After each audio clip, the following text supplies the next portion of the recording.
हो तेरे बयाबा की हवा तुझको गवारा, इस दश्त से बेहतर न दिल्ली न बुखारा। गैरत बड़ी चीज है जहान तगोदों में, पहनाती है दुर्वेश को ताजे सरेदारा। जिस संत में चाहे सिफत सैले रवां चल, वादी ये हमारी वो सहरा भी हमारा। हासिल किसी कामिल से ये पोशीदा हुनर कर, हासिल किसी कामिल से ये पोशीदा हुनर कर। कहते हैं कि शीशे को बना सकते हैं खारा, कहते हैं कि शीशे को बना सकते हैं खारा। दीन हाथ से देकर अगर आजाद हो मिल्लत, दीन हाथ से देकर अगर आजाद हो मिल्लत, तो है ऐसी तिजारत में मुसलमान का खसारा। इखलास अमल मांग नया गाने कोहन से, इखलास अमल मांग नया गाने कोहन से। इखलास अमल मांग नया गाने कोहन से। शाह चे अजब गर बनवाजन गदा याराम। और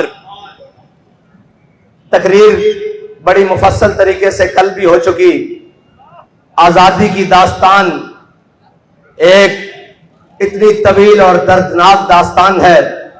लोग समझते हैं कि आज प्रिंटिंग प्रेस के जरिए एक पाकिस्तान का झंडा छापकर और एक इधर छोटा सा बैज लगाकर हम बड़े पाकिस्तानी होने का इजहार कर रहे हैं, या किसी बिल्डिंग के ऊपर पाकिस्तान का झंडा लगाकर कहते हैं कि हम पाकिस्तानी हैं। आप ठीक है पाकिस्तान में बसने वाले हो, जिनके बड़े पाकिस्तान की तामीर के वक्त अपनी लोहे की मिलें बना रहे थे, वो आज पाकिस्तानी होने का जनाब शर्फ हासिल रखते हैं और मुल्क में 3-3 बार वजारत उज़्मा के जनाब वो मजे लूट चुके हैं, और जिनकी औलादें आज यहूदियों के पास तरबियत कर रही हैं, और जिन्होंने मुल्क के अंदर सिर्फ गेंदे और बल्ले मारकर अपना नाम कमाकर फिर वजारत उज़्मा की सीटें हासिल करके वो समझ रहे हैं कि हम पाकिस्तानी हैं।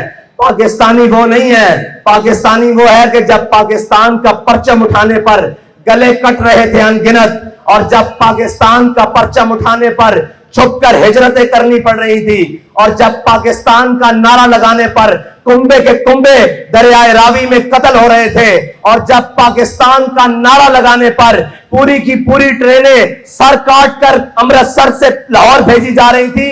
पाकिस्तान का नारा लगाना उस वक्त मुश्किल था, और उस वक्त मुश्किल हमारे बड़े अपने कारोबार नहीं चमका रहे थे, हमारे बड़े अपनी मिलने और अंग्रेज से जागीरें नहीं हासिल कर रहे थे, बल्कि हमारे बड़े नारा लगा रहे थे कि बच के रहेगा हिंदुस्तान और बन के रहेगा पाकिस्तान। और पाकिस्तान का मतलब क्या, दस्तूर रियासत क्या होगा, वो थे हमारे बड़े। और उन बड़ों की लाइन उसी तरीके से आज उनकी औलादे भी, इनको पता है अंग्रेज के इन गुलामों को, इन अंग्रेज के इन जनाब चापलूसों को, इन अंग्रेज के नौकरों और चाकरों को पता है कि अगर ये हकीकी वारिस जिनके बड़ों ने इस खत्ते पर 1000 साल हुकूमत की है, जिनको हुकूमत करने का पता है, जिनको हुकूमत करने का ढंग आता है, जिनको पता है कि गैरों से बात किस रवैये और किस जबान में की जाती है, इनको पता है अगर पाकिस्तान के तख्त पर हुजूर के दीन का परचम लेकर ये बाबाजी के मतवाले आ गए तो फिर यहां किसी की चल नहीं सकती।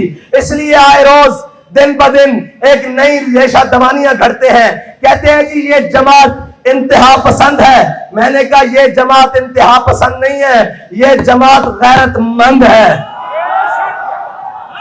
और अगर गैरतमंदी का नाम इंतहा पसंद है तो फिर मैं भी इंतहा पसंद हूं, फिर मेरे बच्चे भी इंतहा पसंद है, फिर मेरे कारकुन भी इंतहा पसंद है, फिर हमारा बात भी इंतहा पसंदी है। और गैरतमंदों को जब बेगैरतों को गैरत की बात दिलाई जाए ना तो वो कहते हैं बड़ी इंतहा पसंदी हो रही है। हम इनको गैरत दिलाने की बात करते हैं। मैं आपको पाकिस्तान की तारीख का एक वाकया सुनाता हूं। पाकिस्तान बन गया, कुछ देर बाद, कुछ वक्त गुजरने के बाद एक शख्स हिंदुस्तान में गिरफ्तार हो गया स्मगलिंग के जुर्म में। जो पाकिस्तान बॉर्डर क्रॉस करके उधर स्मगलिंग के जुर्म में गिरफ्तार हो गया। जब वो गिरफ्तार हुआ तो तब नया नया निजाम बन रहा था, तो वो मकामी हुकूमत ने उसको कहा, हिंदुस्तान की, कि यार इसको आज की रात अपने घर में बेड़ियां शेड़ियां डाल के रखो, तो सुबह फिर इसको जो टूटी फूटी बात सिस्टम चल रहा है मजिस्ट्रेट के सामने पेश करेंगे। जब उस शख्स को रात में रखा गया ना, तो उसने अपनी बीवी को कहा, चलो इसको खाना पीना दे देना, जो भी इसका सामान है, जरूरत है, कपड़े शपड़े इसको दो, साफ ज़ाहिर है ये मुजरिम तो है लेकिन हमारा कैदी है। जब वो खातून, वो सिख आदमी का घर था, वो सिख शख्स का घर था, वो खातून जब खाना लेकर उस शख्स के सामने आई ना, तो वो कहने लगी कि तुम्हें हमने पाकिस्तान स्मगलिंग करने के लिए बनाकर दिया था। वो शख्स हैरान होकर उस खातून की तरफ देखने लगा। उसने कहा, अच्छा मेरा जुर्म है स्मगलिंग, लेकिन तुम मुझे यूं क्यों कह रही हो? उसने कहा, बेगैरत और बेशरम, मैं मुसलमान की बेटी हूं, ये वतन लुटते वक्त अंग्रेज मुझे उठाकर ले आए थे, मैं तो इंतजार में थी कि कोई मोहम्मद बिन कासिम का वारिस आएगा, कोई सलाहुद्दीन अय्यूबी का वारिस आएगा, कोई जनाब महमूद गजनवी का वारिस आएगा। तुम तो स्मगलर निकले, वही स्मगलरों की औलादें, और वही स्मगलर जो जनाब आज स्विस बैंक में यहां से पैसे निकालकर वहां भेज रहे हैं, ये स्मगलरों की औलादें हम पर मुसल्लत हैं। उस खातून ने, उस बहन ने क्या कहा? उसने कहा, हमने लाखों अपनी इज्जतें इसलिए लुटवाई थी कि तुम स्मगलिंग करो, हमने तो इज्जतें इसलिए लुटवाई थी कि वो पाकिस्तान बनने जा रहा है जिस पाकिस्तान में हुजूर का दीन का परचम बुलंद होगा। ये है हमारी दास्तान, जिसको खून से लिखा जाए तो शायद भी कम हो। इतनी कुर्बानियां देने के बाद ये पाकिस्तान हमने हासिल किया, लेकिन इन लाइनों ने पाकिस्तान को 75 साल तक जनाब इसको खा भी लिया।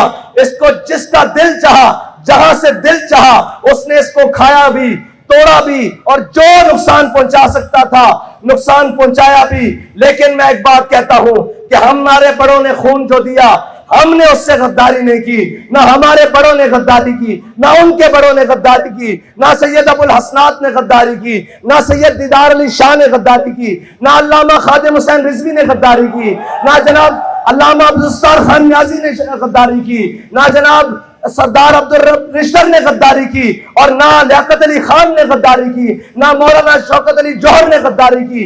हमारे बड़ों ने इस पाकिस्तान के साथ और इस पाकिस्तान के नारे के साथ गद्दारी नहीं की। गद्दारी जरदारी ने की, गद्दारी नवाज शरीफ ने की, गद्दारी ज़ियाउल हक ने की, गद्दारी परवेज मुशर्रफ ने की, गद्दारी जनाब इमरान खान ने की, जो कल खड़ा होकर कह रहा था, लोग कह रहे थे कि जनाब ये तो बड़ा मुहिब्बे वतन है। मैंने कहा, कैसे मुहिब्बे वतन है? कहता जी वो बहुत बड़े स्टेडियम में जहां हजारों लोग आते हैं वहां खड़ा होकर कौमी तराना पड़ा है। मैंने कहा, तुझे मुनाफिक का नहीं पता, ये तो कौमी तराना है, मुनाफिक तो पीछे खड़े होकर फर्ज नमाजें पढ़ रहे थे।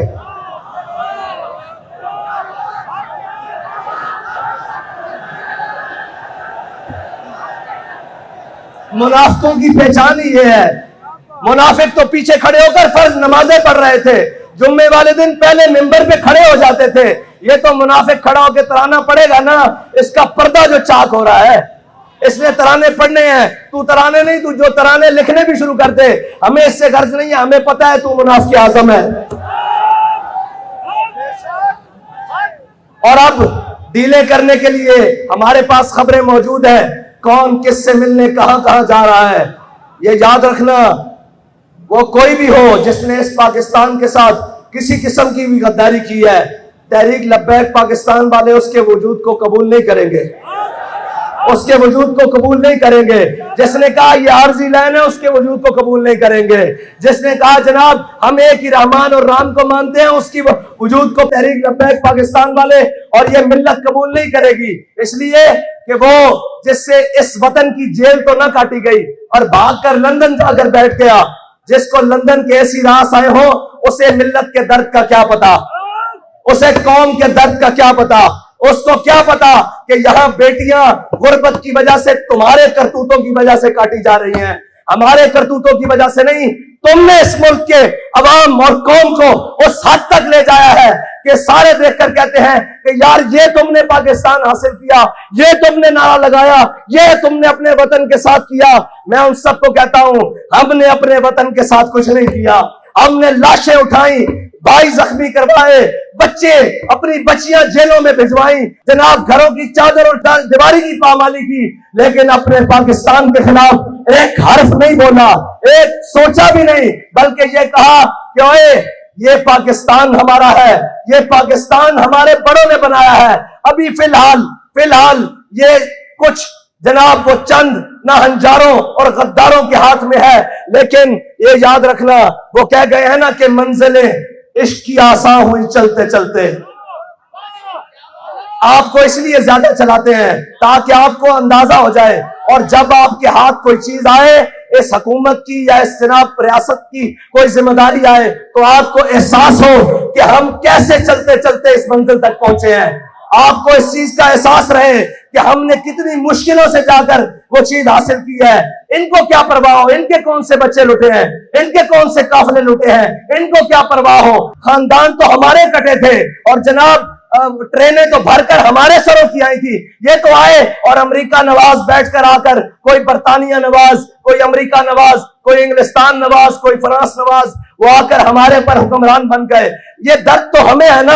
ये दर्द को मजीद बढ़ाने के लिए मंजिलें इश्क की आसान हुई चलते चलते, मंजिलें इश्क की आसान हुई चलते चलते, और चमका तेरा नक्शे कफे पा आखिर शब, और चमका तेरा नक्शे कफे पा आखिर शब। और ये याद रखना, मंजिलें उन्हीं को मिलती हैं जो मौसम के और गर्मी और सर्दी का और जो खिजाओं बहार का इंतजार नहीं करते, जो मौसम की सख्ती और जनाब गर्मी का ना करते हैं, शिकायत करते हैं, ना मौसम की सख्ती और गर्मी को जनाब को जानते हैं। उनके लिए कहता है शायर के सर्दी और गर्मी के उज़र नहीं चलते, सर्दी और गर्मी के उज़र नहीं चलते, सर्दी और गर्मी के उज़र नहीं चलते, मौसम देख के साहिब इश्क नहीं होता।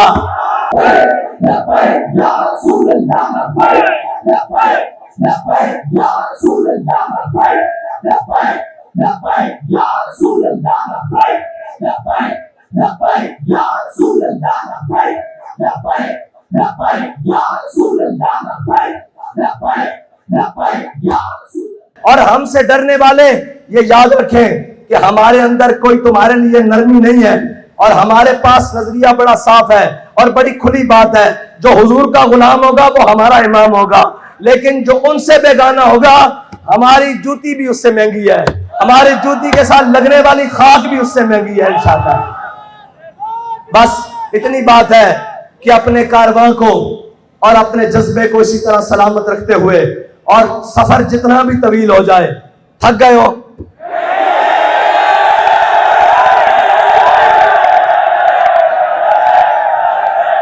मैं पिछले साल मैं जेल में था, तो यहीं इसी मकाम पर तहरीक लब्बैक की रैली पहुंची, तो उन्होंने पर्चा काटा था। मैं आज फिर कहता हूं, काटो पर्चा।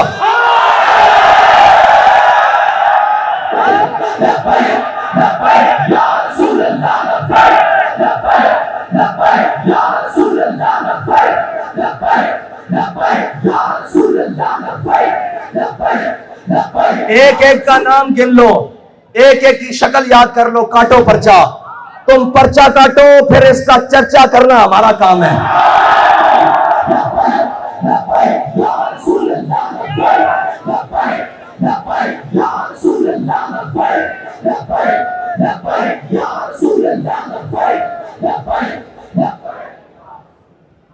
और आज एक बयान चल रहा था कि जी ये बहुत बड़ी गलत फहमी है कि इस्लाम तलवार से फैला है। मैंने कहा ओए लांती, ओए मरदूद, ये सबसे बड़ी गलत फहमी होगी कोई तुझे इंसान माने। तेरे अंदर इंसानियत वाली खसलतें भी नहीं है, ना तुझे रूहानियत का पता, रौनियत पड़ता है, ना तुझे किसी बात का पता, ना तुझे किसी काम का पता। हुकूमत तुझसे चल नहीं सकी, मुल्क के खिलाफ तू बकता है, इदारों के खिलाफ तू बकता है, हर चीज तेरे शर से कोई बचा नहीं। ये एक वाहिद शख्स आया है पाकिस्तान में जिसके शर से कोई महफूज नहीं, ना दीनदार महफूज, ना ताजिर महफूज, ना वकील महफूज, ना जज महफूज, ना जनाब फौज महफूज, ना वतन महफूज। इसके होते हुए कश्मीर की फरोख्त हुई है, बड़ी बड़ी बातें आई, बड़ा बड़ा मुश्किल वक्त आया, लेकिन यह लानत का तोक इसके गले में पड़ा है कि कश्मीर फरोख्त हुआ है। और बरसरे आम फरोख्त हुआ है, इसने कहा है। और इसने अपनी बड़ी महफिल में कश्मीर का झंडा पकड़ने से भी इनकार किया हुआ है। अगर कौम भूले ना तो, लेकिन कौम को अब अपने जनाब दिमाग हाजिर रखने पड़ेंगे। ये नहीं कि कोई आगे कहे मैं अमेरिका के खिलाफ हूं और मैं जनाब उसके खिलाफ हूं, मैं आजादी की जंग लड़ना चाहता हूं और मैं ये वो। मैंने कहा आजादी की जंग तो वो लड़े ना जिसने गुलामी कबूल की हो। इसका मतलब है तू गुलाम तो है ना, ये तो मानी बात। इसका मतलब है तूने 3.5 साल तो गुलामी में गुजारे हैं। आजादी की जंग हम लड़ रहे थे, जिसने ना तेरी गुलामी कबूल की, ना नवाज शरीफ की गुलामी कबूल की, ना शाहिद खाकान की गुलामी कबूल की, ना परवेज मुशर्रफ की गुलामी कबूल की। हर जालिम के सामने भी खड़े रहे, हर जाबिर के सामने भी खड़े रहे, और जो हक बात कहने के लिए कीमत देनी पड़ी उसको बड़ा सीना चौड़ा करके कीमत दी, और जहां लाशें उठानी पड़ी, खून देना पड़ा, बड़ा खुल के दिया। और ना जनाब उसके बाद अपनी बात से फिरे हैं, बल्कि ये कह रहे हैं कि महफिल कोनो मकामे सारो शाम फिरे, लेके मैं तो ही सिफते जाम फिरे, तो हमें दश्त में लेके तेरा प्याम फिरे, और तुझको मालूम है कभी नाकाम फिरे।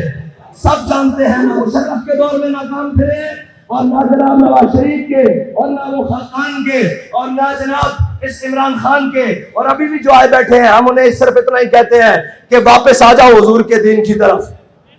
डॉलर तुमसे संभल गया, कहते नहीं मईशत मईशत मईशत मईशत। मैंने कहा है अल्लाह के बंदो, हमने पाकिस्तान मईशत के लिए नहीं बनाया था, मईशत को तो तुमने बर्बाद किया है।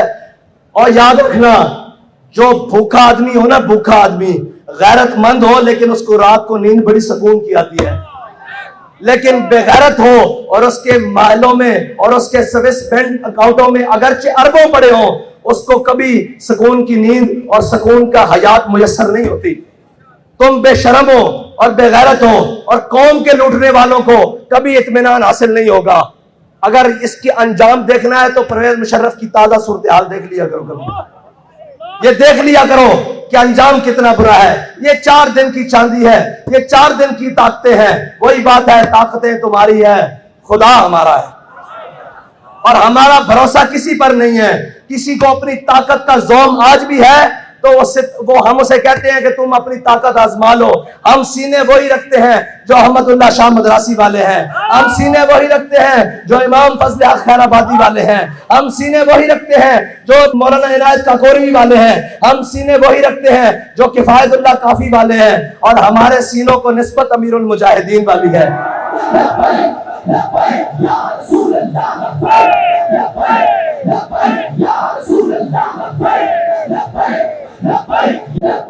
और तुम बहका उसको सकते हो जिसको अपने माजी का कोई पता ना हो।